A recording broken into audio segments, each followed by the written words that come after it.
If you've ever felt stiff, tight, or like your body just won't move the way it used to, you're definitely not alone.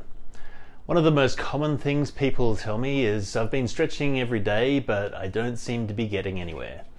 And the reason is surprisingly simple. Your mobility isn't determined just by your muscles, it's determined by your brain. Let me explain. Think of your brain as the body's security system. Its number one job isn't to make you flexible, it isn't to make you strong. Its job is to keep you safe. Every movement you make is constantly being monitored. If your brain believes a certain movement is safe, it'll let you move there. If it thinks you're approaching danger, it'll tighten muscles, create stiffness, and reduce your range of motion. In other words, your brain puts the brakes on before you reach your physical limit.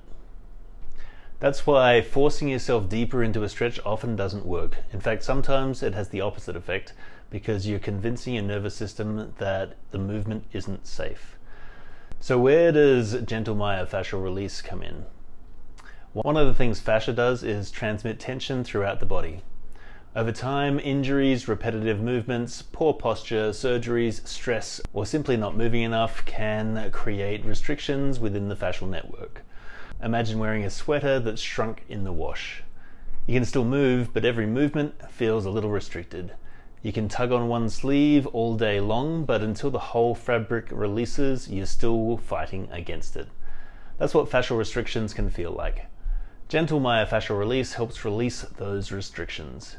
Instead of forcing tissue to change, we apply gentle, sustained pressure and allow the fascia to soften naturally. As those restrictions let go, your body often moves with less resistance.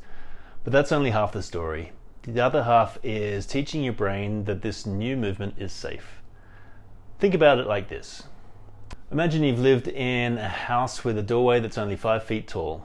Every time you walk through it, you duck your head. Then one day someone raises the doorway to 8 feet. Would you immediately stop ducking? Probably not.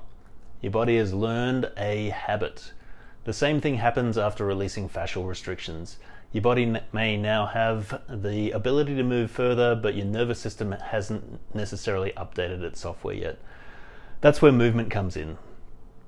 After treatment, I often encourage clients to gently use their new range of motion, not by forcing it, not by trying to set any records, but by showing the brain over and over again, see, this is safe now.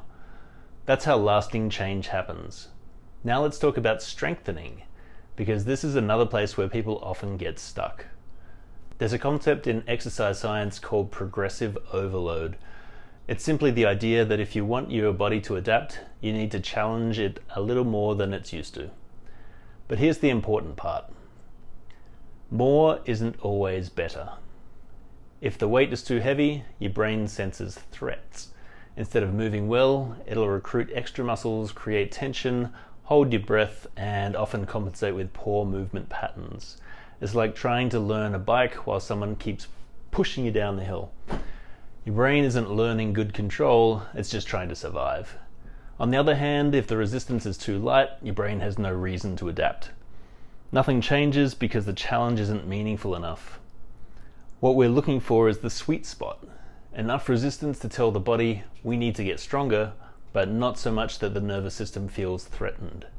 When you combine gentle myofascial release with appropriately challenging movement, you're giving your body the perfect environment to improve.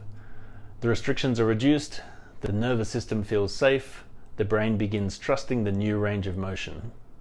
Strength develops within that new range. And over time, your body starts choosing that healthier movement automatically. That's why my goal isn't simply to make someone more flexible, it's to help create a body that moves efficiently, confidently, and without unnecessary tension. Because mobility isn't about forcing your body into bigger positions, it's about helping your body realize that those positions are safe enough to use. And when your brain feels safe, amazing things can happen.